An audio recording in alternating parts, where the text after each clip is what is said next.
Greetings, classicists, and welcome to the second lesson on Invention the Barbarian and Amazons. And what we're going to look at now is a little bit more about Amazons and the cultural background, but also the representation of Amazons on visual materials.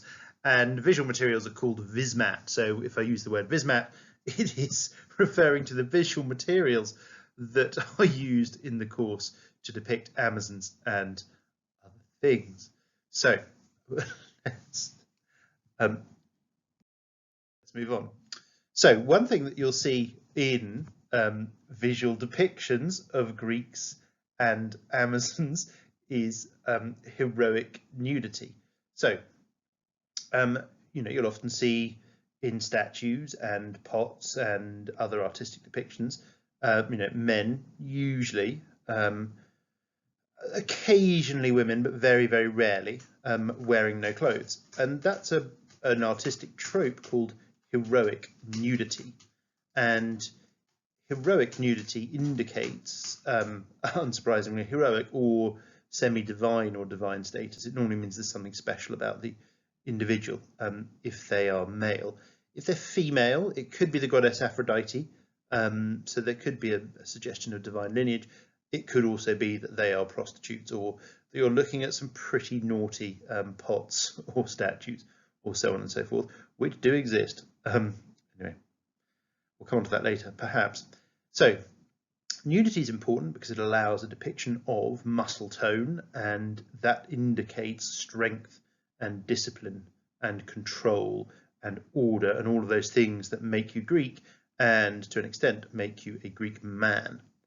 Now, physical beauty of both sexes, but obviously of the male sex, and obviously this is depicted through nudity, is a sign of divine approval. Remember, we see Athene do this in the Odyssey all the time when Odysseus has a bath, and Athene makes him look taller and broader and more muscular and have better hair and all those sorts of things.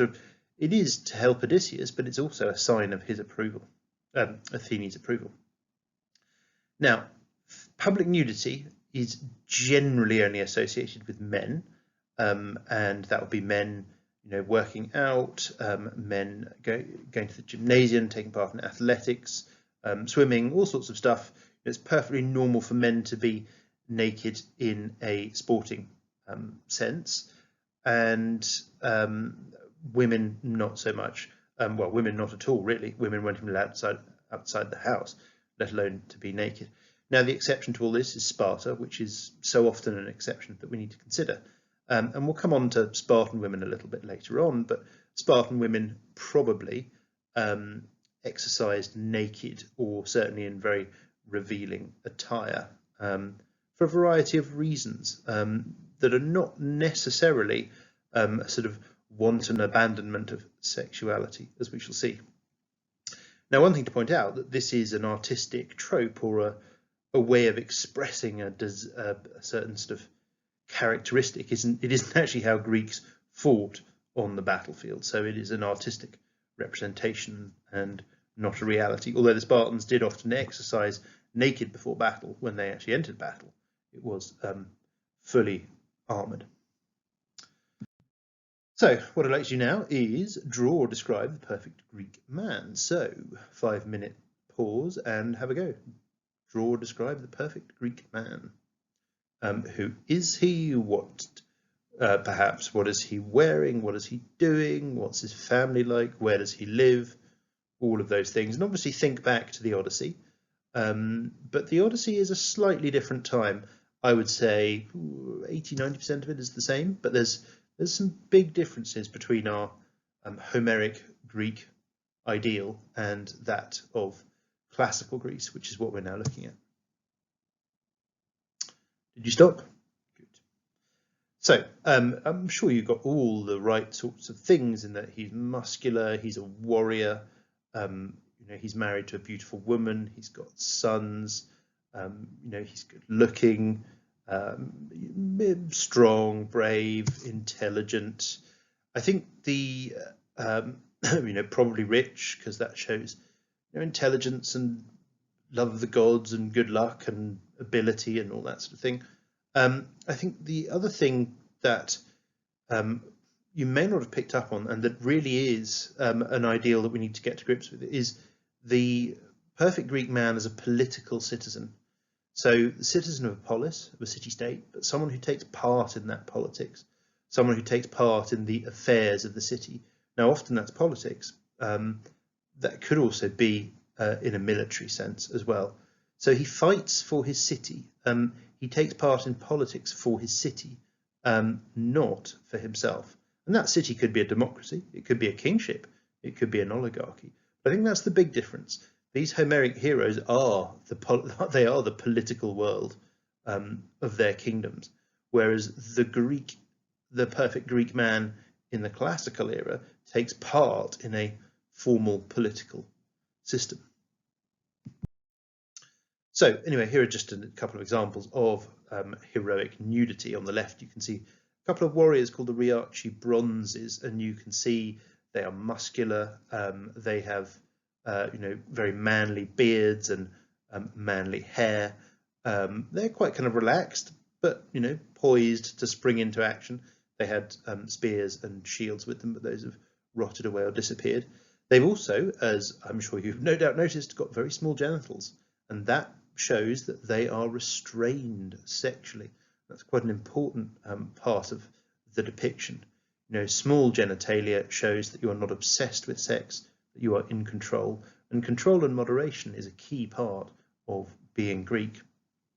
Now on the right is an amazing statue that we will see when we go to the British Museum, fingers crossed, this year, but maybe next year, but we'll get there, don't worry. And that is a naked female, which is quite rare in many ways, but that is because that's a statue of Aphrodite, the goddess of lust and sexuality. So she often is naked for quite obvious reasons. So let us move on. Now, this is quite an interesting list of things, if you like, that suggest a kind of masculine path or masculine approach to a lot of different things, because masculinity is considered to be Greek, and inappropriate femininity or effeminacy is considered to be barbaric. So have a look at these lists, jot these lists down. So active, passive. That's probably referring to sexual practices. I'm not going to go into great detail. I'm sure you can all work it out. But everything else down there, have a look and think about where we see this in the Odyssey and where that indicates, order in society, or where a kind of role reversal indicates that things are strange, unusual, or different. Now, the Odyssey is a great text to refer back to, and is entirely appropriate for a lot of things. And it's great revision as well.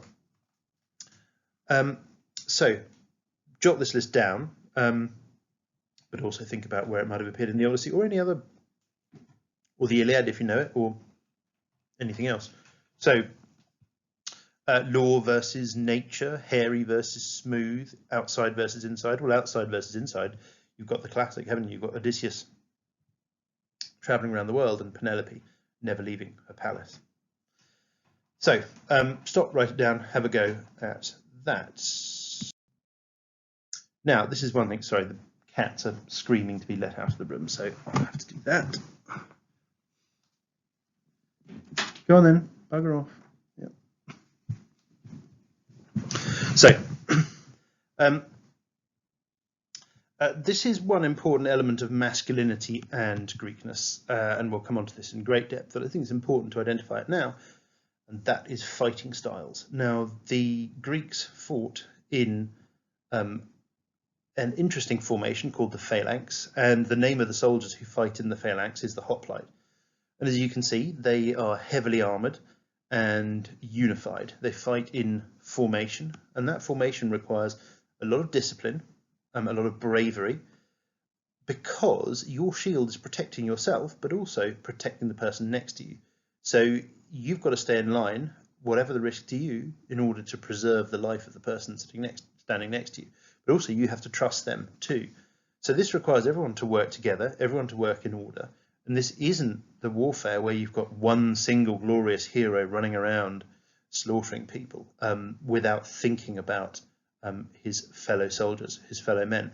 That's very appropriate to Homer, but it's not appropriate to the classical Greek. So again, another important difference. We don't see it so much in the Odyssey, but we do see it in...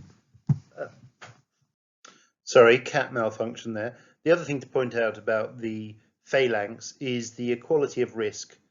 You don't have a big leader at the front acting by himself. You also don't have a very powerful leader at the back. The leader is one of many acting in unison. And to be a hoplite, you need to be a citizen. And so there's this real sense of equality in some senses, but equality of risk and equality of duty. Now, there are generals who lead, and when you're away from the battlefield, different cities have different approaches. You know, there are kings, there are oligarchs, there are all sorts of things. But the hoplite and the phalanx formation does seem to give rise to a certain amount of political equality or representation, or maybe involvement is a better word in the politics of the city. So the hoplite and the way they fight and the things that they wear, the shield, the helmet, the spear, they're a kind of very integral part of masculinity. So when we see the Amazons holding up and taking part in these badges of Greekness and masculinity, it really is a shock for the Greeks. Now, what I would like to do is, as it says on the slide, create a list of 5 key events in Penthesileia's life that can be used to characterize her. And then think about how these events characterize her in terms of barbarity. Does she show any virtues? I think it's important to point out the Amazons are not all bad. They're beautiful for a start, and they are divinely descended. Remember, they're descended from Ares. I think they're largely bad, or largely unsettling or barbaric, and thus bad. But there's, they're not these. They're not. I think the thing to be clear about is they're not evil, and they're dangerous to society, but they're not necessarily evil. So anyway, create a brief biography list of key events in Penthesileia's life. Good. Okay. So the crucially important thing that you need to have here, I guess, hopefully you'll develop the story in detail. But you've got Penthesileia, who's descended from Ares, joins in on the Trojan side in the Trojan War, and that's interesting because the Trojans are, in some ways, quite Greek in that they understand Xenia. They seem to speak the same language as the Greeks. There's no kind of language barrier. On the other hand, they can be viewed as these quite exotic, strange Easterners who are obsessed with luxury, who are not Greek. Because one of the things that makes you Greek is that you and your ancestors fought at Troy against the Trojans.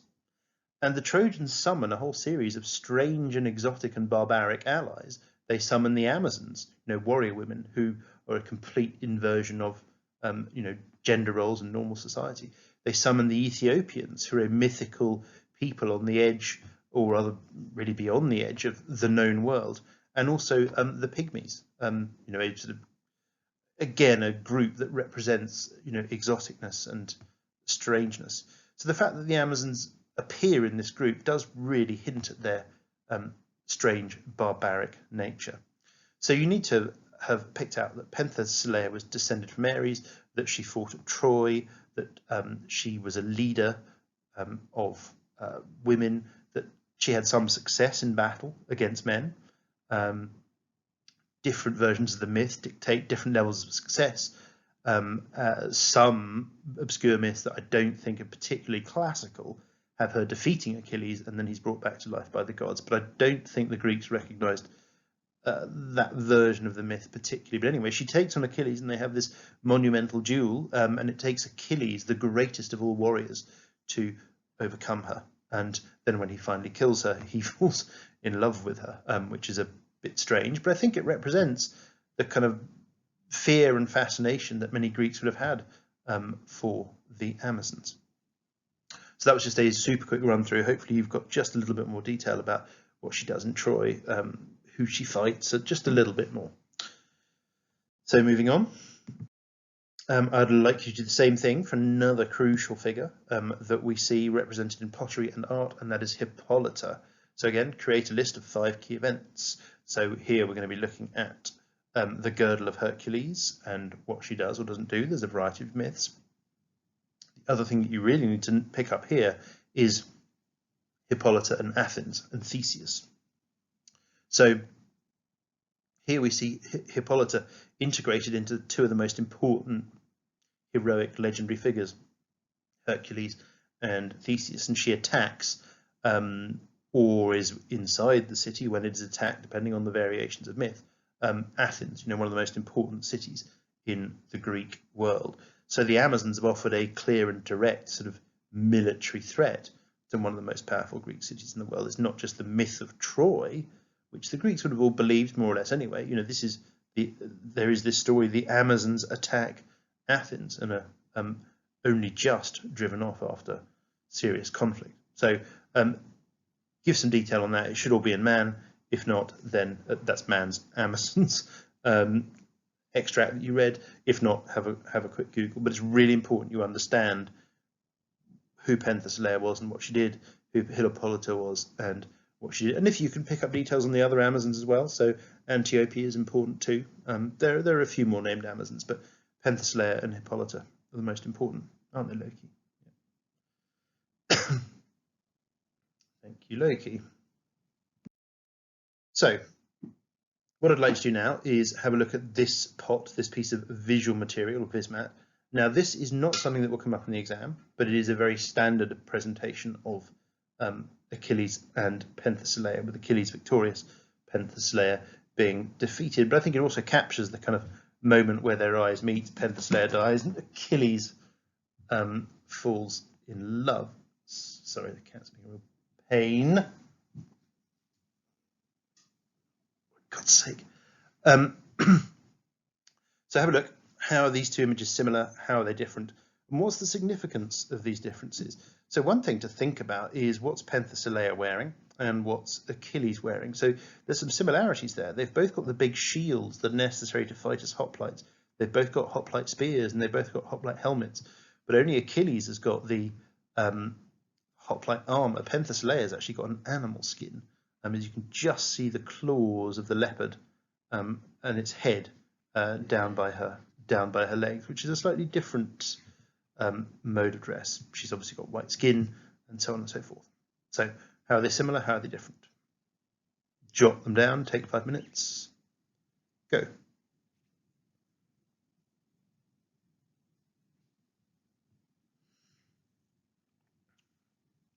So there's no need to necessarily go through that, but I'm sure you've picked up all the necessary things.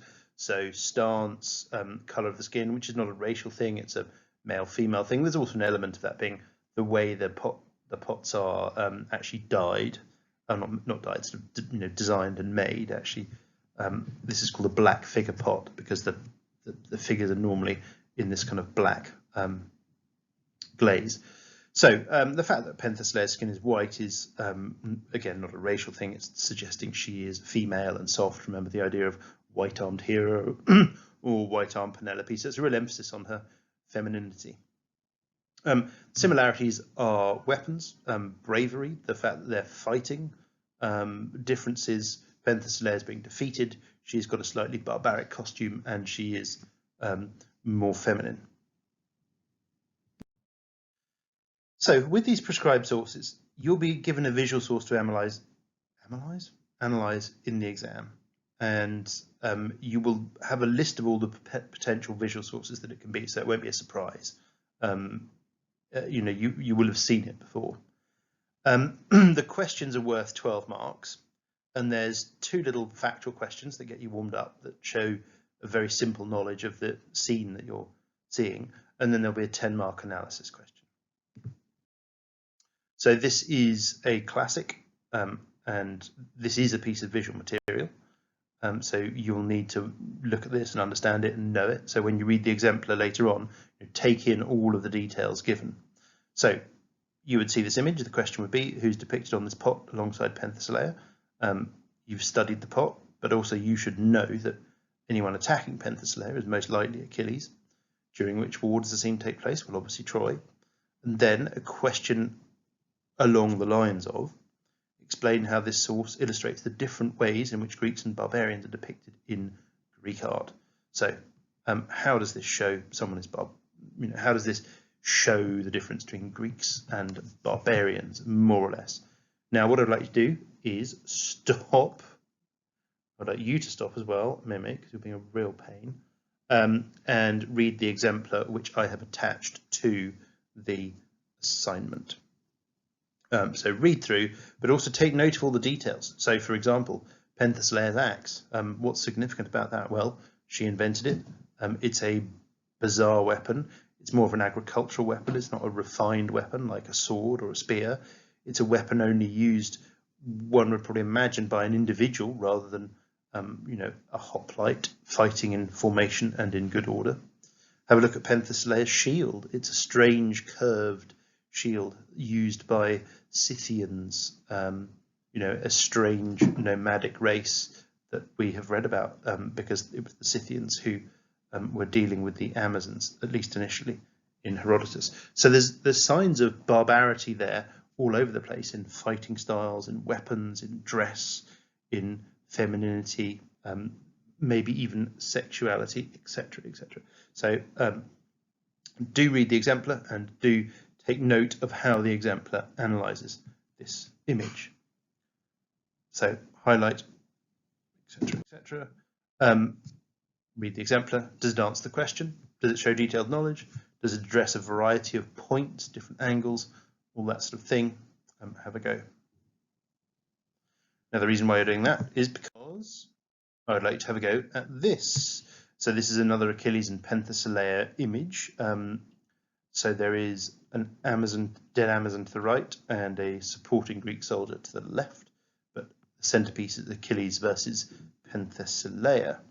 So this question is slightly different. How effectively does this image show the difference between Greeks and barbarians? And there's an important little point here that I would point out, and that is, I think it's worth a little bit of a counter argument, because I think if you look at Penthesilea, she is strangely Greek, and that has a variety of different impacts, but I don't think this is all about how they are different. Anyway, this is something that we will have a go at in class, talk through in class, but I do want you to note the